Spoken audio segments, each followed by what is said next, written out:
پرون ما ته د پاکستان نه ټلیفون راغی او د سوات نه او کس وی چې ما بیانونه اورېدلي دي او رفع الدین مې شروع کړي دي. اوس ما ته مشکل را پېښ شوی دی، د هغې کې مشوره. مشکل څه دی؟ وی ټول د کلي مشران را جمع شوي دي سره د مولیانو. اولنی اعلان یې دا کړی چې دا سړی به زموږ جومات ته نه راشي. دویم اعلان یې دا کړی دی وایي زه ځان له مې وړ کوم دې دوکان کوراو کړی چې د دوکان نه به څوک سودا نه کوي. دریم اعلان یې دا کړی چې د سره به غم خادي څوک نه کوي. او چې به خبرو شي نو موږ ته وایي دوی اختلافات پیدا کوي. نو مولوي صاحب راپسې راغی، زه یې پوه کولم، یعنې ما ته نصیحت کو چې زه داسې کار دی چې ته زمونږ د دې کلي سړی دی، د علاقې ښه محترم سړی، نو دا کار پرېږده. وایي ما ورته وایي چې ولې؟ وایي بیا به زه مجبورن ګورې په ممبر باندې هم په تا پسې خبرې کوم. مولا ورته وایي د الله په کور کې درته په الله قسم خورم چې دقه شانې ووایې. وایي هغه مولا راته وایي چې بیا به په تا پسې د جمعې په خطبو کې هم خبرې کوم، په تا پسې یو بدې ردې هم وایم. وی ما ورته وایي چې مولوي صاحب لنډه خبره راته دا وکړه، رفع الدین حدیثونو کې شتي که نشتي؟ وایي چې شتي. نو ما چې شتي او ته بیا په ما پسې په ممبر باندې بدې ردې وایې، نو دا به ته ظالم نه یې؟ ته به مجرم نه یې؟ وایي چې صحیح ده، خو اوس دې کلي ته وګوره که نه، ته یو کس یې ټول کلی ستا په خلاف دی، ستا دوکان بندېږي، ستا سره غم خادي ختمېږي، ته به یک یوازې پاتې شي. بیا هغه زما هغه مشوره او دې خبرې وې ځان په نن سبا وخت کې زه پخوانۍ خبره نه کوم، دا پرونی ټلیفون دی، پرونی. او بیا موږ ته ووایي دوی اختلافات پیدا کوي او دا بد مذهبه دي او دا دي. ښه ګوره په خوله باندې ټول وایي دا هم شتي او دغه هم شتي، داسې وایي که نه وایي؟ ټول دا وایي، مولیان او عوام. وایي دا خو د رسول صلی مبارکې طریقې دي، چاته یې دا ښولې چاته یې دا ښولې. او په دې مبارکه کې چې ته بله راټینګه کړي نو بیا وایي د ده سره غم خادي پرېږدي، بیا خو ته دروغجنې به دې خپله خبره کړي. ته چې وایي چې دا هم شتي او دا هم شتي او امامان ټول په حق دي، نو خو دې هم د یو امام په خبره د رسول صلی نوم خو به نه اړي، دا خو نوم اخیسته جرم دی. خو که دې داسې وایي چې زه د امام شافعي په مذهب یم، نو بیا به هم نه پرېږدي. ځکه زمونږ عالم دی او مشر عالم دی فضیلة الشیخ غلام الله رحمتي صاحب، الله سبحانه وتعالی ولا برکتي ژوند او شفا ورکړي. هغوی زوزي تله ومانځله، ناشنا زه سپین ږیري ډېر شی ناست وو په دې اول صف کې.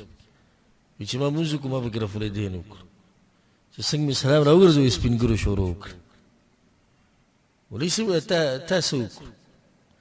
وایي ما که اوس دوی ته وایم چې د رسول صلی الله علیه وسلم په مذهب یم او د هغه په طریقه یم، بیا خو خبره ورانېږي.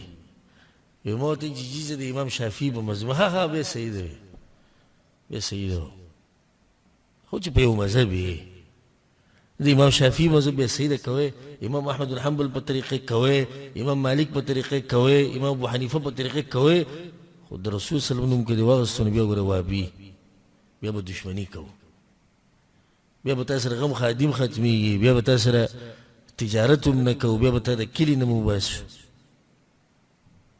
او په آخره کې ناشنا خبره ده، په آخره کې ملامته منګه، یعنی اوس دې ټول کلي د دې یو مسلمان خلاف دي چې هغه رور صرف دا چل کړی چې لمانځه کې رفع الدین کوي،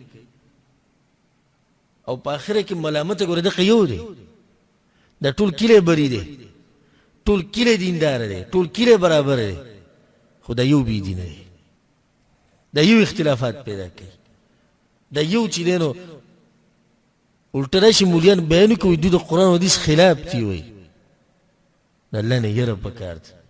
دا موږ په کم وخت کې وو، دې ټکنالوژۍ ته وګوره، دا خلک په دین کې کم کم ځای ته ورسېدو، موږ اوس هم په دې خبره کې پراته یو، که چا رفع الدین وکړه سره به غم خادي نه کوو.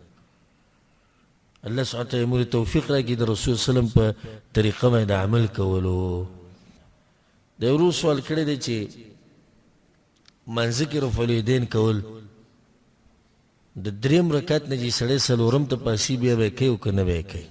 د دریم نه څلورم ته جواب رفع الیدین کول دا په څلورو ځایونو کې ثابت دي او حدیث کې دا راغلی عبدالله بن عمر د حدیث ته په صحیح بخاری کې دی او امام ابو داود رحمه الله هم راوړی چې ان النبي صلی الله علیه وسلم کان اذا دخل في الصلاه كبر ورفع يديه رسول صلی چې به مونږ شروع کوو نو تکبیر به ووایي رفع الیدین به ورسره کول واذا ركع رفع يديه رکوع چې به تو واذا قال سمع الله لمن حمد رفع يديه وسمع الله لمن حمد چې به وي واذا قام من الركعتين رفع يديه او درې دویم نه چې به راپاسېدو څه ته دریم ته نو رسول صلی الله علیه وسلم رفع الیدین کول خو دا نه دي ثابت چې د دریم نه به څلورم ته پاسېدو نو رفع الیدین به کول یو حدیث کې داسې راځي چې د هر تکبیرې سره به رسول صلی الله علیه وسلم رفع الیدین کول او دا بعض هغه